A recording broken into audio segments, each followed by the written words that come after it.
சபரிவர்மன் குடும்பத்தினருடன் காவல்துறையினர் மேற்கொண்ட பேச்சுவார்த்தை தோல்வியடைந்திருக்கிறது.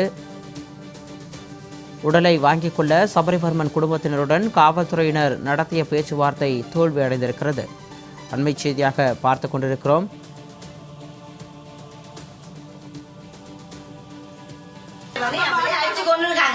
நான் என்ன பண்ணேன், உடனே எனக்கு தெரிஞ்ச எமர்ஜென்சி சாருக்கு அடிச்சு உடனே சொல்லி அப்படிதான் நான் ஸ்ட்ரைக் பண்ணி என் தம்பியை பார்த்தேன்.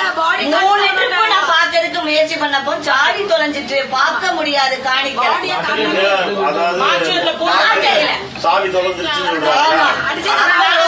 உட்கார்ந்தேன் என் தம்பியை காணிச்சாலும் ரோட்ல உட்கார்ந்தப்போ எஸ்பி அவர் என்னை கூட்டிட்டு போய் காணிச்சாங்க. காணிக்கும்போ என் முகத்தை மட்டும்தான் காணிச்சாங்க. இங்கெல்லாம் கருத்து உடம்ப காணிக்கல, உள்ள இழுத்து காணிக்கல, ரைட்டா முகத்தை மட்டும் காணிச்சு விட்டாங்க. ஆமா, திரும்பி டைப் பண்ணப்போ மேஜிஸ்ட்ரேட் சார் எனக்கு ஃபுல் பாடியும் காணிச்சாங்க.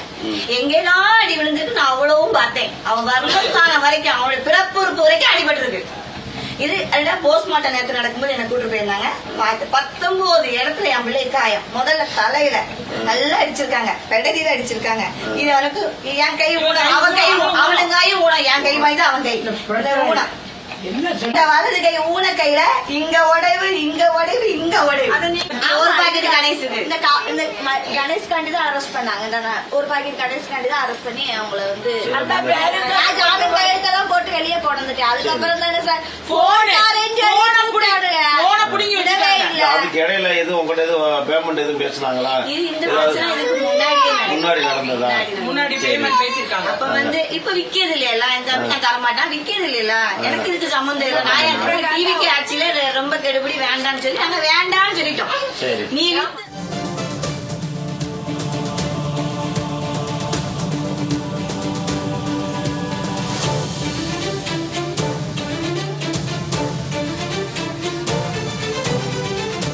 கூடுதல் விவரங்களோடு நேரலையில் இணைகிறார் எமது செய்தியாளர் செல்வராஜ். அவரிடம் பேசலாம்.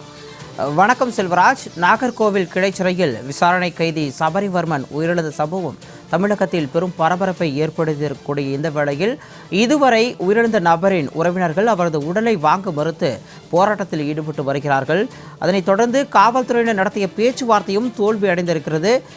பேச்சுவார்த்தையில் யாரெல்லாம் கலந்து கொண்டார்கள்? தற்பொழுது உயிரிழந்த சபரிவர்மனின் குடும்பத்தார் என்னென்ன கோரிக்கைகளை வைத்திருக்கிறார்கள்?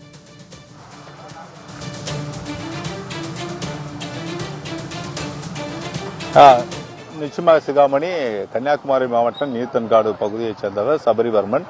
இவர் அங்கு உள்ள ஒரு பெட்டி கடை நடத்தி கொண்டு வருகிறார். இவரது பெட்டி கடையில் குட்கா இருந்ததாக போலீசார் இவரை கைது செய்து வழக்கு பதிவு செய்தனர். இதனைத் தொடர்ந்து நாகர்கோவில் உள்ள கிளைச்சிறையில் அவர் அடைக்கப்பட்ட நிலையில் கடந்த 13ஆம் தேதி அவர் உயிரிழந்ததாக அவரது குடும்பத்தினருக்கு தெரிவித்துள்ளார்கள். இந்த சம்பவத்தை தொடர்ந்து 3வது நாளாக இன்று உடலை வாங்க மறுத்து அவரது உறவினர்கள் தங்கள் போராட்டத்தில் ஈடுபட்டுக் கொண்டு வருகிறார்கள்.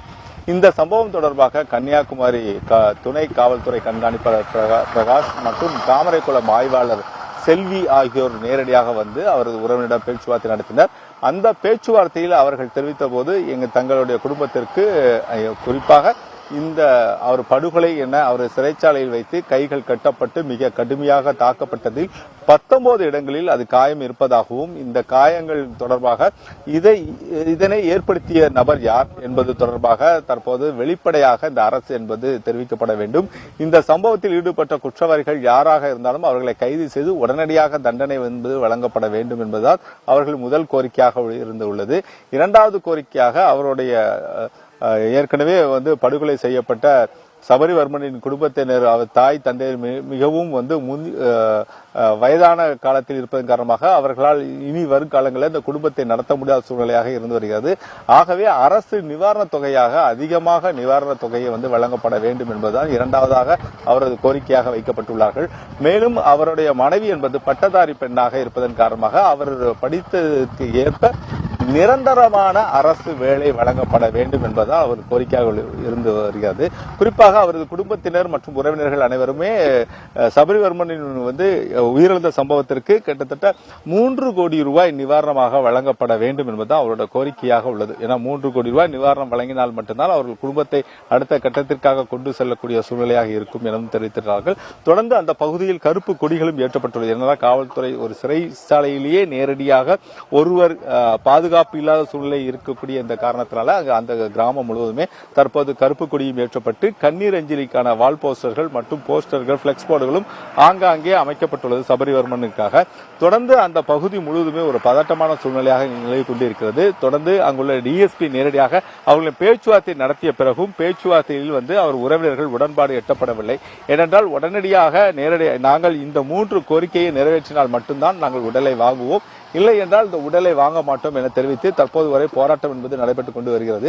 மேலும் இன்று காலையிலே வருவாய்த்துறையினர் கன்னியாகுமரி மாவட்ட ஆட்சித்தலைவர் நேரடியாக சந்தித்து உங்களுடைய கோரிக்கைகளை எல்லாம் நீங்கள் வழங்கலாம் என தெரிவித்தார்கள். ஆனால் ஒட்டுமொத்தமாக அந்த கிராமத்தைச் சேர்ந்த பொதுமக்களும் மற்றும் இளைஞர்களும் புறக்கணித்து விட்டார்கள். என்றால் தங்களுக்கு பாதிக்கப்பட்ட தங்களை நேரடியாக மாவட்ட ஆட்சித்தலைவர் நேரடியாக தங்கள் பகுதிக்கே நேரடியாக தங்களிடம் குறைகளை கேட்டு அதற்கு ஏற்ப நடவடிக்கை எடுக்கப்பட வேண்டும் எனவும் தெரிவித்துள்ளார்கள்.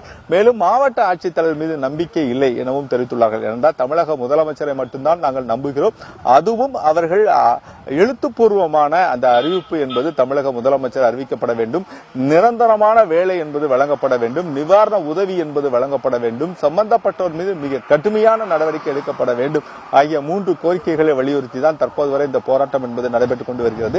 இந்த போராட்டத்தை நடத்தி கொண்டு வரக்கூடிய இந்த சூழ்நிலையில இதுக்கு ஏற்ப இந்த 3 கோரிக்கைகளும் நிறைவேற்றிவிட்டால் நாங்கள் உடனடியாக இந்த உடலை பெற்றுக் கொள்கிறோம் என தெரிவித்துள்ளார்கள். இதனைத் தொடர்ந்து இந்த பகுதி முழுவதும் ஒரு பதட்டமான சூழ்நிலையாக நிலவிக் கொண்டிருக்கிறது. தொடர்ந்து காவல்துறையிலும் பலத்த போலீஸ் பாதுகாப்பு போடப்பட்டுள்ளது. சிகாமணி, ஆட்சி மாறினாலும் காட்சி மாறவில்லை என்பதற்கேற்ப தற்பொழுது நாகர்கோவில் கிளைச்சிறையில் விசாரணை கைதி சபரிவர்மன் உயிரிழந்த சம்பவம் பெரும் அதிர்வலைகளை ஏற்படுத்தியிருக்கிறது. இது தொடர்பான விரிவான விவரங்களோடு நேரலையில் இணைந்தமைக்கு நன்றி செல்வராஜ்.